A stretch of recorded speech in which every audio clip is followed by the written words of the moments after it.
Sziasztok srácok! Mai kis rövid videóban egy dolgot kell közölnöm veletek, hogy sajnos lebetegedtem, haraggyulladásom van.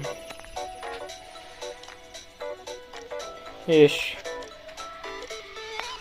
így nem fog sikerülni a videókat felvenni, meg így nagyon rossz utakon videókat csinálni. De holnap megpróbálok már, ha jobban leszek. Az első videót szeretném.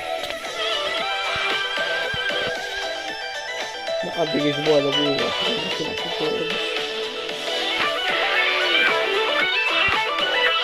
Jó volt mára. Hát közben találkozunk.